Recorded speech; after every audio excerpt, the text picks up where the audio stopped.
Cuando queremos acercarnos a la arqueología del libro de Samuel, debemos concentrarnos, ¿no? en el personaje, obviamente después de Dios, principal.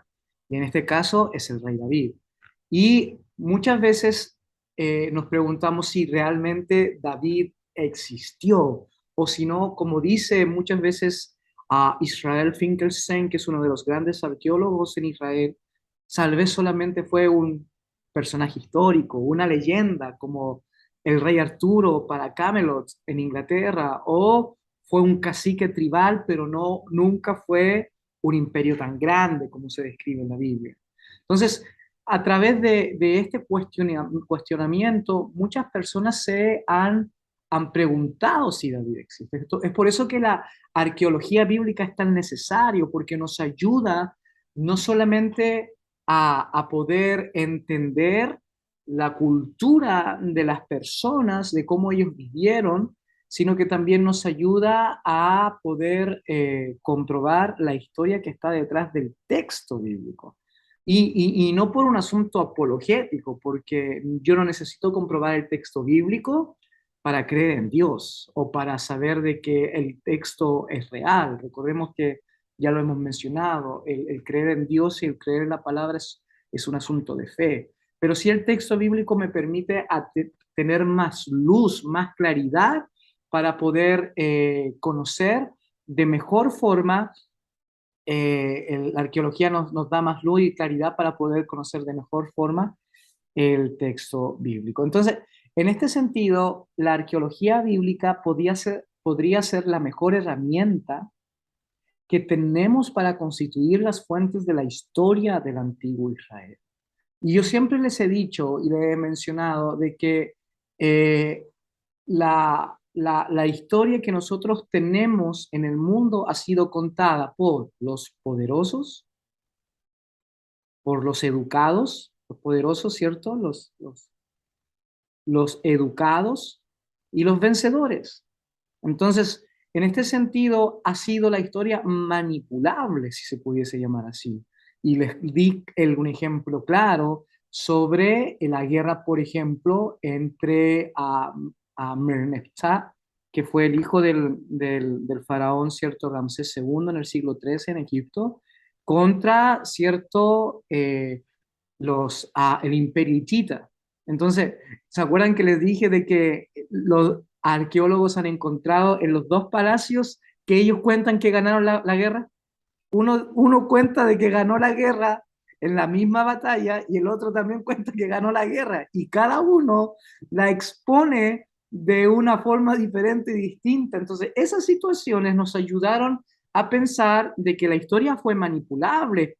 ¿Por qué? Porque fue escrita por los que mandaban, los poderosos, los jefes, por los educados, porque no cualquiera podía escribir, menos del 1% podía escribir, y también, ¿cierto?, por los vencedores. Y en este caso, los dos cuentan que ganaron y es muy, pero es muy cómico. Pero es un gran ejemplo para hacernos ver de que la historia es totalmente manipulable. Pero ¿qué es lo que no es manipulable? Es el residuo material y orgánico e inorgánico que los seres humanos dejamos a través del tiempo. Por eso la arqueología es algo que me apasiona tanto, porque la arqueología no miente. El texto histórico puede ser manipulable. Ojo, estoy diciendo texto histórico, no texto bíblico. El texto histórico puede ser manipulable, pero no así el residuo orgánico e inorgánico que entrega, ¿no? El ser humano, porque ha vivido. Entonces, en este sentido, la arqueología es la historia de los pobres, de los que no fueron poderosos, es la historia de los que no vencieron, porque como no vencieron, nadie escribió de ellos. Y es la historia de los ignorantes, de los que no sabían escribir y leer, pero que tenían una cocina y cocinaron y eso lo dejaron en la tierra y cuando tú excavas, lo encuentras, dices, wow, esta familia se organizaba de esta forma, de tal forma, de tal forma. ¿Por qué? Porque tenemos esto y esto. Entonces, en ese sentido, es muy, pero muy importante el poder eh, el poder conocer cosas que nosotros no sabíamos. Por ejemplo, cuando fui a excavar hace un par de meses atrás, yo siempre pensé que los que hacían las tinajas eran las mujeres. Siempre pensé que los que hacían las tinajas eran las mujeres.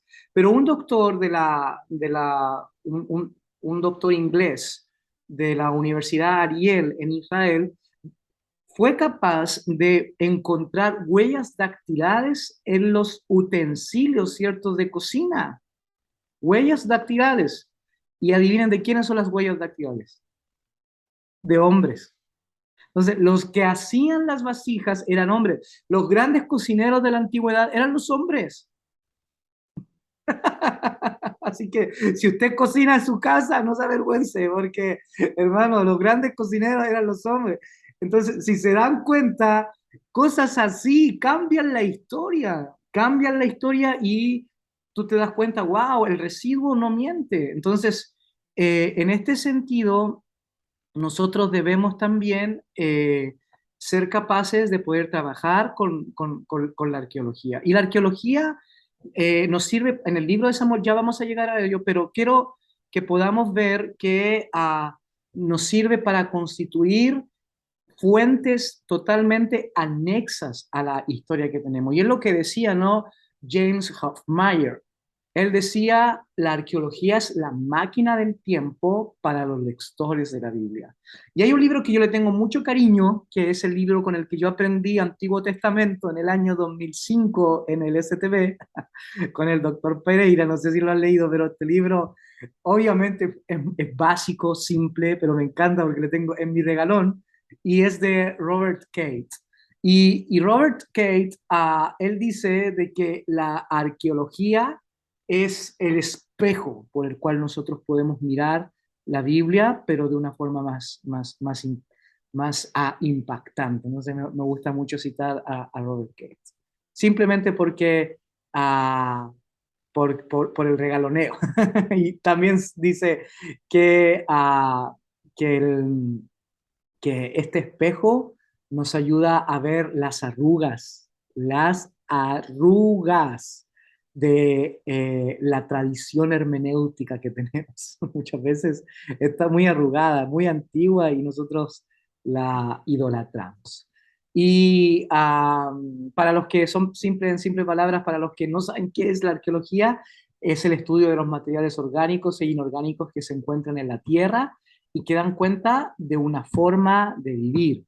Por eso que siempre he dicho que la arqueología es la voz de los que fueron sin voz. Es la historia de los que no tuvieron historia. Es como realmente pasaron las cosas, porque lo que nos cuentan la historia fueron, cierto, los poderosos. Y en este caso el texto bíblico es igual. El texto bíblico no fue manipulable, porque la palabra manipulación lleva un grado de toxinas espirituales, ¿no? Pero sí fue organizado, fue seleccionado, y en este caso, ¿por quiénes? Por los vencedores. ¿Y quién sabemos quién fueron los últimos en editar el texto veterotestamentario? Los Hasidim, ¿cierto? Los que vencieron a los griegos a principios del siglo segundo antes de Cristo. Entonces, en ese sentido, ellos fueron los que vencieron. Pero arqueólogos como William Deaver van a decir, ¿cómo vivió el israelita común y corriente en los tiempos bíblicos? Totalmente opuesto como la Biblia lo describe. Porque la Biblia describe el ideal. La Biblia describe el ideal de cómo Yahvé esperaba que los israelitas vivieran. Pero cómo realmente vivieron es totalmente opuesto, porque las excavaciones dicen, cierto, que tenían diosas, las excavaciones dicen que vivían de forma muchas veces de formas diferentes a lo que la Biblia plantea, y en este caso debemos de ser muy cuidadosos. Entonces, no obstante, la arqueología como arte y como ciencia también necesita de interpretación. O sea, la arqueología es interpretativa. Por eso que en este tiempo la arqueología se trabaja en comunidad. Cuando fui a excavar en Tel Burna, al sur de Judea, tuve la bendición de poder tener a una comunidad interreligiosa en la excavación. Es decir, tuve cristianos, palestinos e israelitas. Y nadie podía, ¿cierto?, pegarse los carriles y decir, no, no, no, no. ¿Sabes qué? Vamos a construir acá y vamos a leer. Y por eso que en la arqueología hay una clase que se llama Reading Pottery, que significa leer la cerámica. Y en ese sentido, la cerámica no miente. Pero si tuviésemos que hablar, por ejemplo, de 8 hallazgos arqueológicos que necesitamos nosotros tener como estudiantes del Antiguo Testamento. Esto es una exégesis del Antiguo Testamento, este curso.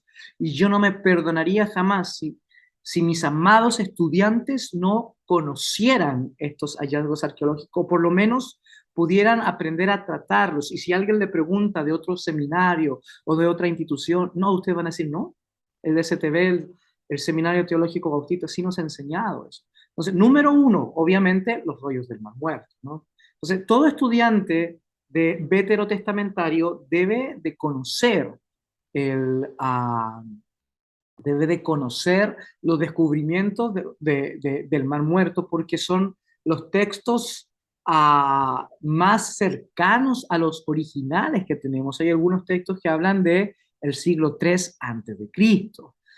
También los documentos de Nuzi encontrados por Edward Shira en el año 1925. Y esto es muy importante porque Nuzi nos dice cómo vivían los patriarcas. Hay algunas personas que dicen que los patriarcas ni siquiera existieron y que ni siquiera tienen recuento o registro histórico. Pero los documentos de Nuzi nos hablan de la inmigración que hubo, ¿cierto?, desde el río Éufrates y Tigres hacia Palestina y de cómo vivían las personas, ¿cierto?, que se abrían camino en el mundo. Entonces, es muy importante, si tú pudieses tener acceso a los documentos de Nuzi, yo tuve la bendición de leerlos en Jerusalén y tú dices, wow, ahora entiendo un poco más a Abraham, entiendo por qué Abraham hizo esto, por qué Isaac hizo esto otro, por qué Jacob fue aquí. Entonces, te da mucha luz. Es increíble que necesitamos esto porque pareciera ser que cuando se escribe el texto bíblico, los receptores no necesitan explicación, ellos ya saben y conocen todo esto.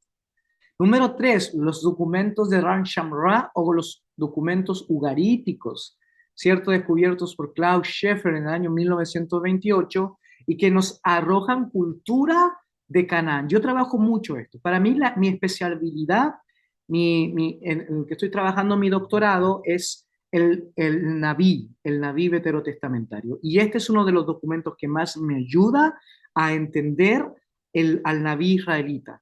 Lo veo desde el Roe o el Rojí cananeo. El Rojí era el vidente cananeo, pero el Naví es una originalidad israelita, es una evolución del concepto profético en la Palestina, ¿cierto?, del primer milenio antes de Cristo. Entonces, en este sentido, a mí me interesan mucho estos documentos, pero usted también debe de conocer estos documentos como estudioso del Antiguo Testamento. Y por eso usted,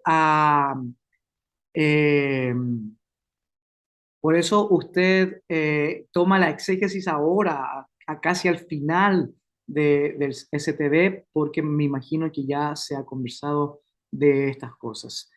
Por ejemplo, están los materiales de Ebla, los cuales muestran la forma de vida prepatriarcal y nos ayuda mucho, por ejemplo, conocer leyes sociales y cívicas antes, ¿no?, del código de Hammurabi y antes, por ejemplo, del código levítico.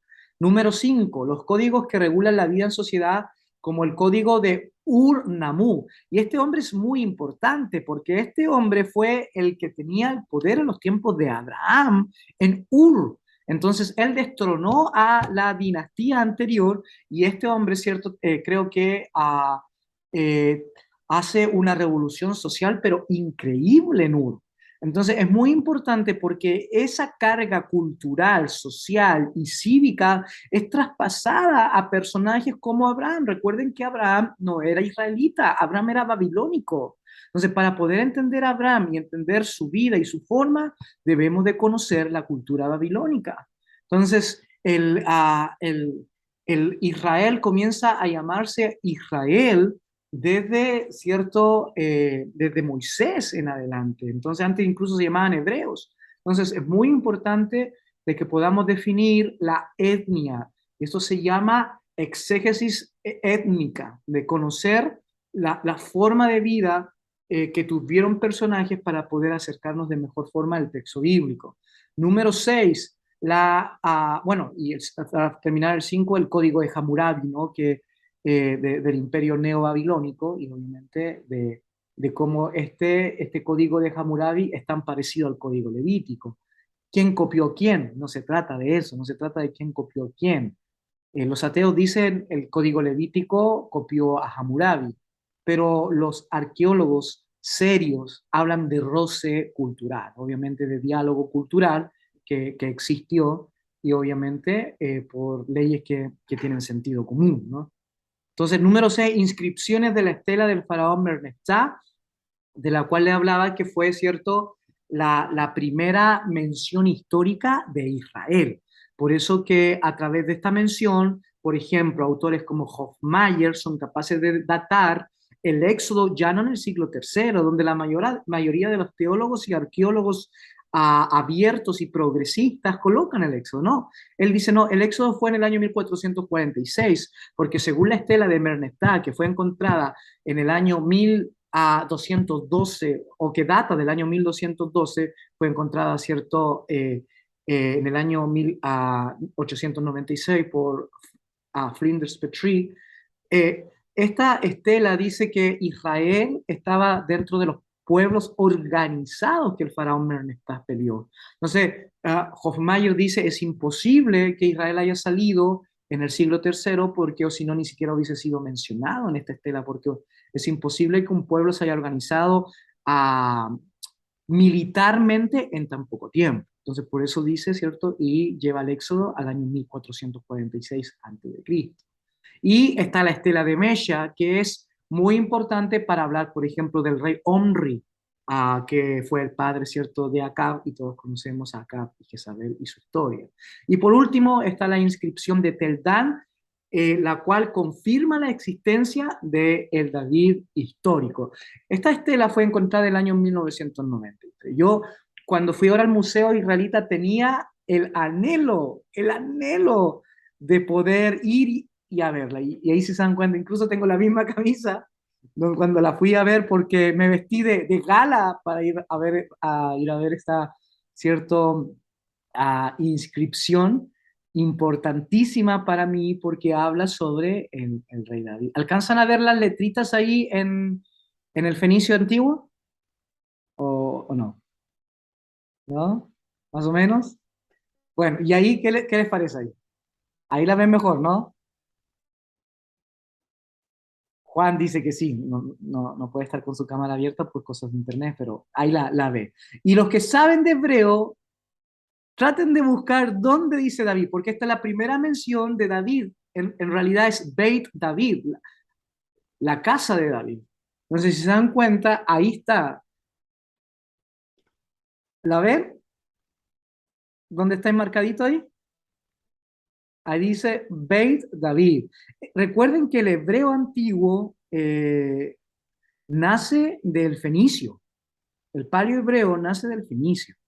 ¿Ok? Entonces, es muy importante que nosotros, porque esto está en el alfabeto fenicio, que podamos ver, por ejemplo, que esa es una bet, eso es una bet, ¿cierto? Y ahí tenemos, ¿cierto? Aquí una especie, ¿cierto? De Dalet, y después de Bab, y después otra vez de Dalet. Entonces, en este caso sería Beit David. Y lo que significa es, por ejemplo, en este aquí, que habla, por ejemplo, de Israel y dice Melech Israel, Melech Israel. Y después abajo dice, ¿cierto? Beit David, la casa de David, la casa de David. Entonces, esta inscripción nos ayuda a entender de que David sí fue un personaje. Ahora, si esta inscripción no hubiese aparecido, yo sigo creyendo en la palabra del Señor porque es la palabra de Dios. Amén. Pero nos ayuda a entender al David histórico en su tiempo y en su espacio, para que así la interpretación de su vida y el mensaje de Yahvé hacia él pueda ser una luz y pueda ser una clase pedagógica para nosotros, para así poder acercarnos de mejor forma al plan del Señor, su mensaje y su transformación en nuestra